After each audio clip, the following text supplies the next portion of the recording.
थोड़ा सा आलू सब्जी दा। हाँ ली।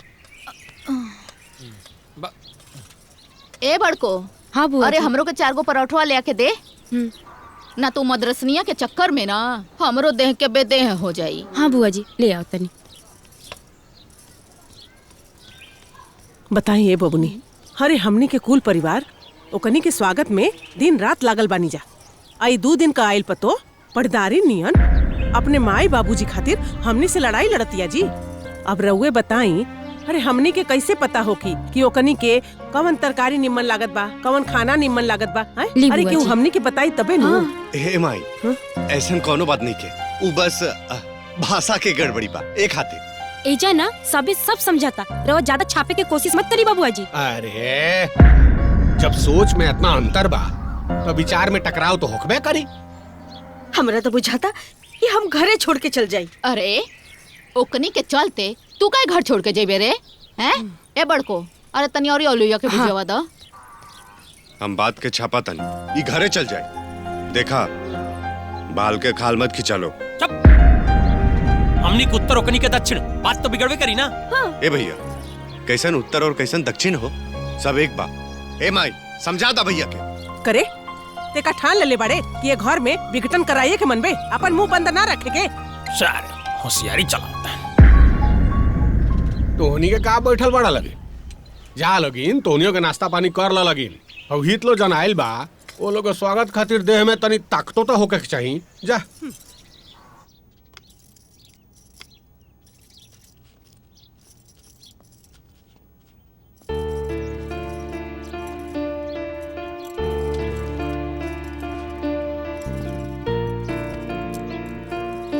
श्री। हाँ जी बोलिए जी। तुम्हारी बातें मेरे परिवार वालों को अच्छी नहीं लगी। अतम्मा को वो ऐसा नहीं बोलने का जी, हमको भी तो बैड फील हुआ ना जी। हाँ बट इतना लाउड रिप्लाई नॉट गुड। आपके घर वालों को क्या पसंद है उन्हें कैसे मालूम होगा?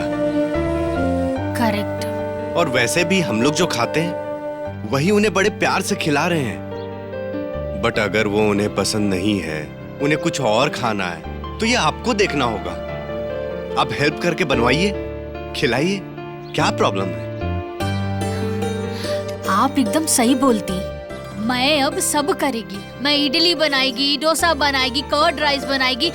हमको ना idli dosa making cooking set चाहिए। सरी सब आ जाएगा। ओके जी। एमएनडी। एंडी सॉरी। मुझे बोलने से क्या फायदा? जिन्हें बोलना चाहिए उन्हें सॉरी बोलो।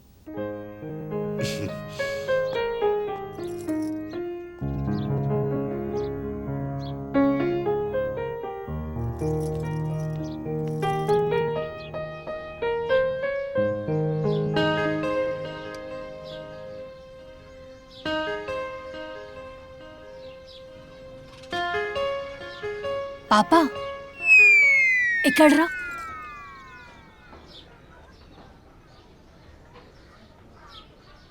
पापा नहीं है पिन्नी। अरे ओ पापा नहीं, तुम पापा। खम खम खम। अच्छा हाँ हाँ, हमारा तेलुगु में स्वीट छोटा बच्चा को ना पापा बोलते। चला बागुंदी। बहुत अच्छा। अच्छा पापा, तुम्हारा भाषा में सॉरी कैसे बोलते? हमरा की माफ कर दी। Anti slowly. हाँ ओके। हमरा के माफ कर द। माफ कर द। चला बागुंदी। बहुत अच्छा।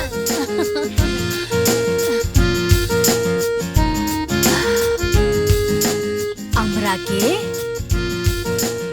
माफ कर द। अरे जल्दी जल्दी हाथ चलावा लोग, उन्हें लोगन के खाए का टाइम हो जाए ना। हाँ हाँ।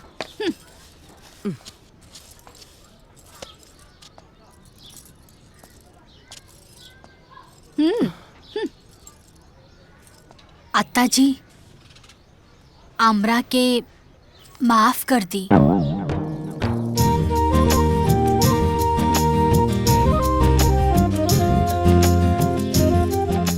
अरे तू भोजपुरी कैसे सिखलू बहू? का बोली अत्ता माँ? हमारा भाषा तुम कैसे सीखी जी? वो दादी हम सिखवनी है चाची के। अच्छा। अत्ता माँ, जब हमारा अम्मा नाना इधर ही रहने का जी, तो उनका खाना हम बनाएगी। हमको इडली डोसा बनाने का सब सामान चाहिए जी। हाँ, हम सब सामान मंगा के देती, आप भी मंगा के देती। सरे सरे।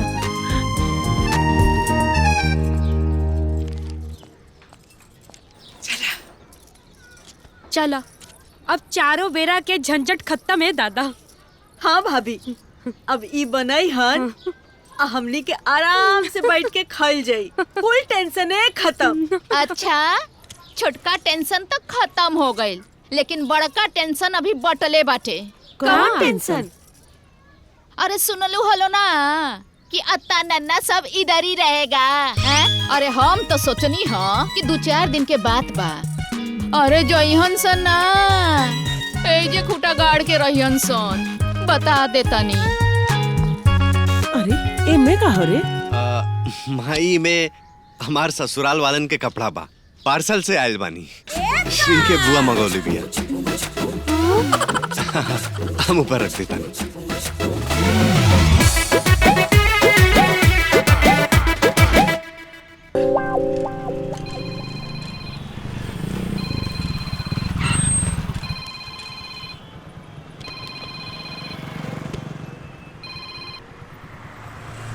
हेलो। ए जी, बुझाता ना ई घर इडली डोसा के सेंटर हो गइल बा। रोज रोज इडली सांभर खात खात हमार मन उकता गइल बा। तो का करबू, साउथ इंडिया में तो इडली डोसा खा के ही तो सब लोग जिएला। और जब तहर माई अपने घर के साउथ इंडिया के राजधानी बना देले बाड़ी, तो तू इडली डोसा चुपचाप खात रहा। अब फोन रखा, हम तनी गाड़ी चलावत बानी। आपसे ना बातें कइल बेकार बा। रखी फोन आप। ना का कहलुआ? तनी फिर से कबू तो। देखिए अम्मा जी, हम ही कहे के चाहत बनी कि हमनी के काहे रवा मुआई पे लागल बनी। हमनी के अपना हिसाब से अलग खाना बनाए दी ना, उन लोग अपना पसंद से बनाओ तो लोग नु। मतलब अब एक घर में दुद्दू को चूल्हा जली? अयो, देखा था रुमाई, भौजी तो ये चाहता रही कि घर के बंटवारा हो जाए और घर में दूधू को चूल्हा जली। देखिए बाबू जी, रवा हमरा बात के नु गलत अर्थ लगावत बनी। दुल्हन, हम ये सब कुछो नहीं जानत। तो के हमरे समधिन से बेसी दिक्कत बा ना, तो तू अपने नैहरे चल जा। माई, ई तू का कहा तारू?